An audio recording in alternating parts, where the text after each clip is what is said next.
था, शब्द ईश्वर के साथ था, शब्द के द्वारा ईश्वर ने सब कुछ बनाया। उसी शब्द के द्वारा आज असंख्य मानवों की मुक्ति होती है, नवनिर्माण होता है। मुक्ति का संदेश।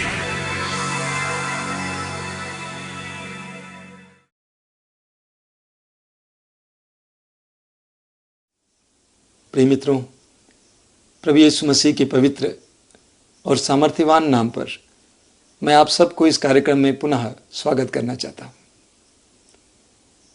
मेरा पूर्ण भरोसा है और विश्वास है ये कार्यक्रम आपके लिए कृपाओं का माध्यम बन रहा है। बार बार यीशु मसीह का नाम लिया जाता है और प्रभु के नाम के बारे में प्रवचन दिया जाता है, प्रभु के नाम के सामर्थ्य के बारे में बताया जाता है। सवाल ये खड़ा होता है, यीशु नाम का अर्थ क्या है? यीशु नाम का अर्थ है ईश्वर बचाता है। बहुत सुंदर है। यीशु नाम का अर्थ है ईश्वर बचाता है, यानी यीशु नाम से हमारी मुक्ति जुड़ी हुई है। इसलिए तिमोथी के पहले पत्र के अध्याय 1 उसके वाक्य 15 में संत पौलुस लिखते हैं, यह सुनिश्चित तथा नितांत विश्वसनीय कथन है कि यीशु मसीह पापियों को बचाने के लिए इस संसार में आए।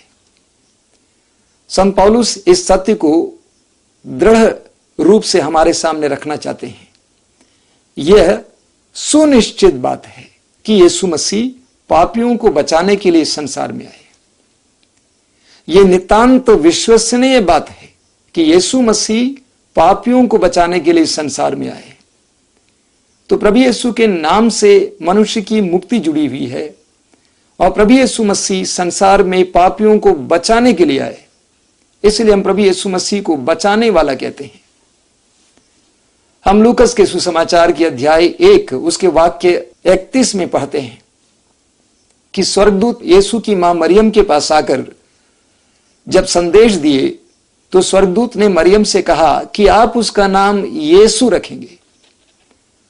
और मत्ती के सुसमाचार के अध्याय 1 उसके वाक्य 21 में वही स्वर्गदूत मरियम के पति यूसुफ से कहते हैं कि आप उसका नाम यीशु रखेंगे क्योंकि वो अपने लोगों को पापों से मुक्ति देगा। हमने बार बार इस बात पर मनन किया है कि पाप मनुष्य का सबसे बड़ा बोझ है, पाप मनुष्य की सबसे बड़ी समस्या है और पाप से बचाने वाला मुक्तिदाता प्रभु यीशु मसीह मनुष्य को बचाने के लिए आया। क्या मतलब इसका? क्या प्रभु यीशु मसीह ने पापियों को आड़ में रखना चाहा? बिल्कुल नहीं। प्रभु यीशु मसीह पापियों को जकड़ने वाले पाप से बचाने के लिए आए।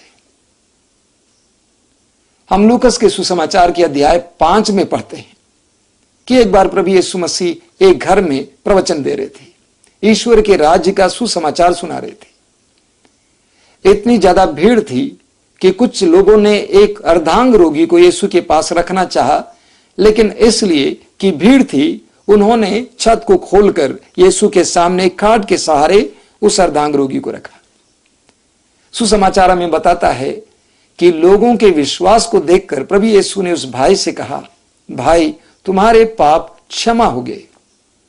आसपास में बैठे हुए लोगों ने आपस में भुनभुनाकर कहा, पाप क्षमा करने वाला ये कौन होता है? ईश्वर को छोड़कर और कौन पाप क्षमा कर सकता है? ये तो बात सत्य है, ईश्वर को छोड़कर और कोई भी पाप क्षमा नहीं कर सकता है। प्रभु यीशु ने वहां पर एक चमत्कार दिखाया। प्रभु ने लोगों से कहा, क्या यह आसान है कहना कि अपना खाट उठाकर घर चले जाओ, या यह कहना कि तुम्हारे पाप क्षमा हो गए? आगे प्रभु कहते हैं, ताकि तुम इस बात पर विश्वास करो कि मुझे पाप क्षमा करने का अधिकार है, प्रभु ने उस व्यक्ति से कहा, अपना खाट उठाकर घर चले जाओ। वो व्यक्ति उसी समय चंगा हो जाता है। यानी प्रभु यीशु मसीह हमारे पापों से हमें मुक्त करने आए हैं। देखिए, इस संसार में इतिहास की शुरुआत से लेकर आज तक कई महापुरुष आए, कई धर्मात्मा आए, कई महात्मा आए, कई साधु संत आए और इन्होंने मनुष्य को जीवन के मार्ग के बारे में बताया। इन्होंने मनुष्य को मुक्ति के मार्ग के बारे में बताया। लेकिन प्रभु यीशु मसीह न केवल मुक्ति का मार्ग बताने आए बल्कि मुक्ति देने आए। और इसीलिए उनको हम मुक्तिदाता कहते हैं, सेवियर कहते हैं, मुक्तिदाता कहते हैं, क्योंकि वे हमें मुक्ति देते हैं। कुछ दिन पहले की बात है, एक बार नाश्ते के बाद मैं अपने कमरे की ओर जा रहा था आश्रम में, और मार्ग में एक व्यक्ति अपने साइकिल पर आया, साइकिल को खड़ा किया और मेरे पास आया, मेरे पैरों को छुआ। उसके बाद मुझे देखकर फूट फूट कर रोने लगा। मैंने उस भाई से पूछा कि भाई क्या हो गया, आपके घर पे कुछ हो गया है? उसने कहा कुछ नहीं हुआ। तो मैंने पूछा कि आप क्यों रो रहे हैं? तो उसने कहा कि स्वामी जी, मुझे अपने अतीत की याद आ रही है। तो मैंने पूछा क्या बात है, क्या हुआ था आपको? तो उन्होंने अपनी सारी कहानी, सारी गाथा सुनाई।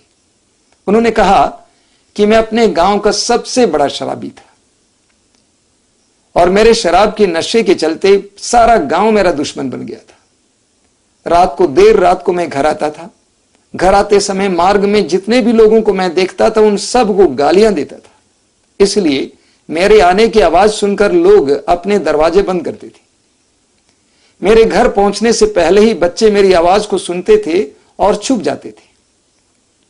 इतना ही नहीं, मेरी पत्नी मेरे लिए द्वार खोलती थी, मैं उसके बाल पकड़कर उसको बहुत बुरी तरह से पीटा करता था।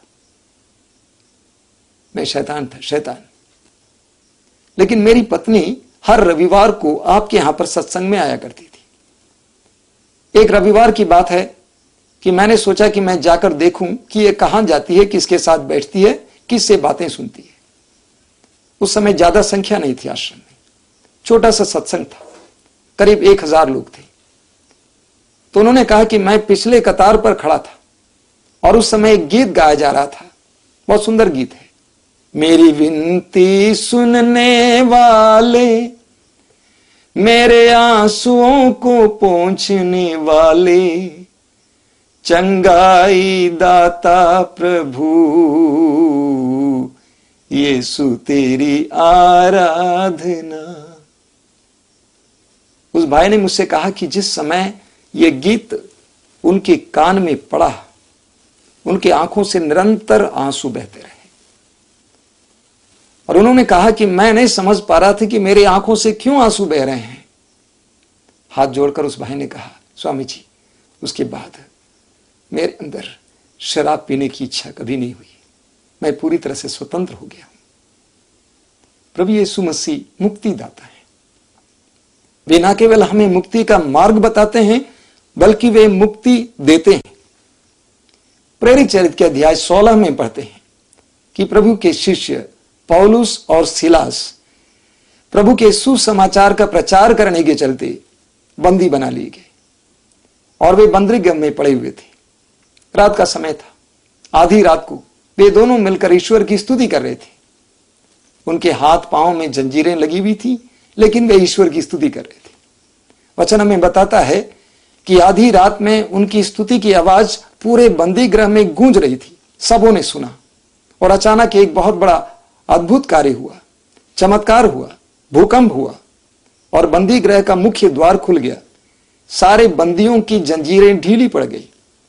तब तक कारापाल ने देखा कि ये क्या हो रहा है। उसने सोचा कि सारे बंदी भाग गए और इसलिए उसने सोचा कि मैं अपने आप की हत्या करूंगा और उसने तलवार उठाया।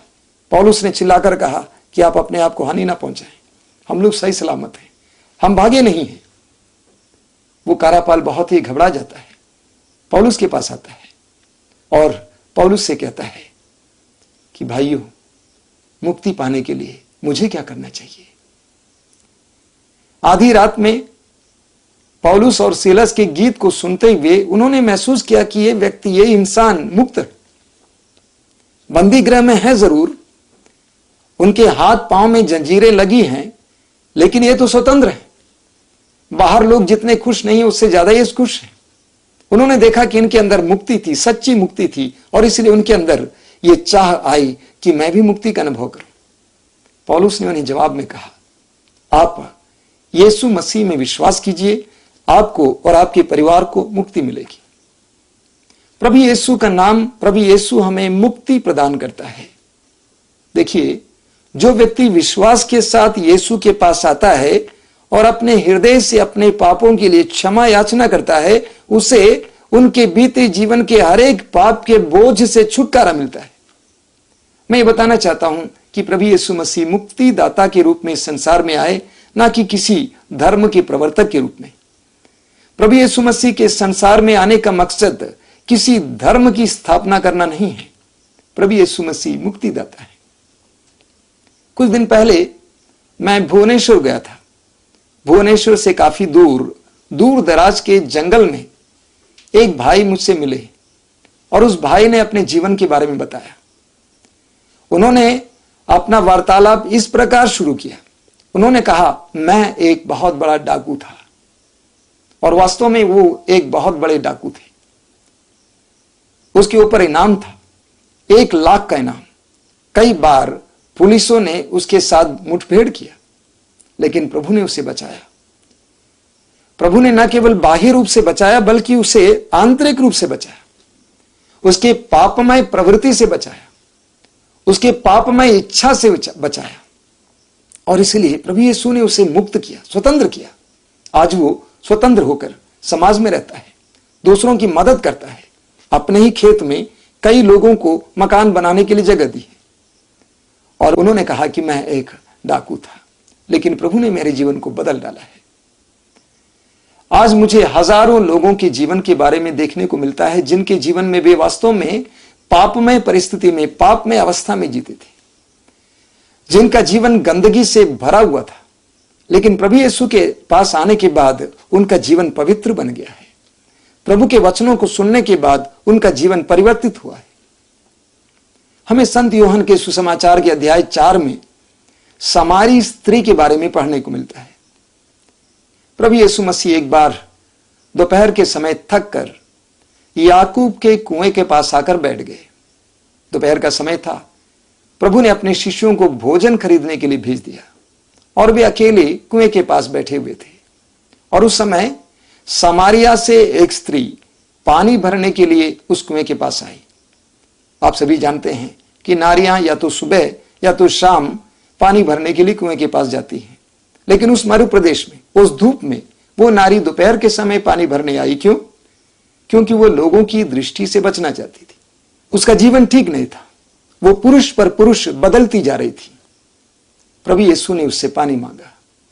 प्रभु यीशु के सानिध्य में और वार्तालाप के जरिए नारी का जीवन बदल जाता है। सुसमाचार में बताता है कि वो नारी घड़ा वहीं छोड़ती है और नगर में चली जाती है और लोगों को बताती है कि आइए, एक ऐसे मनुष्य से मिलिए जिसने मुझसे वो सब बता दिया जो मैंने अपने जीवन में किया है। इतना ही नहीं, मुझे लगता है कि वो मसीह है। देखिए उसके जीवन में क्या परिवर्तन आया। यीशु से मिलने के बाद, यीशु के सानिध्य के द्वारा, यीशु के वचनों के द्वारा उस नारी में परिवर्तन आया। वो नारी लोगों के सामने ये बोलने के लिए सक्षम हो गई कि उसने मेरे जीवन में जो कुछ घटित हुआ वे सारी बातें बता दी हैं। यानी उसने पूरे अतीत को स्वीकार किया, उसने मुक्ति का अनुभव किया। जो प्रभु यीशु मसीह के पास आता है उसे मुक्ति का अनुभव होता है। आइए हम प्रार्थना करें। हम अपने जीवन को प्रभु के लिए खोलें। अगर हम पाप में हैं, पापमय परिस्थिति में हैं, पापमय मनोभाव में हैं, कई प्रकार के बंधनों में हैं, प्रभु यीशु को अपने जीवन में प्रवेश करने दें। यीशु नाम मुक्तिदाता का नाम है। यीशु को अपने जीवन में आने देने से यीशु हमें मुक्ति प्रदान करेगा। हे मुक्तिदाता यीशु, मुझ पर दया कीजिए, मेरे बंधनों को खोलिए, मुझे स्वतंत्र कीजिए, मुझे मुक्ति का एहसास कराइए। हमारा पता है Matridham Ashram, Christ Nagar post, Varanasi 221003, Uttar Pradesh. Phone number 054222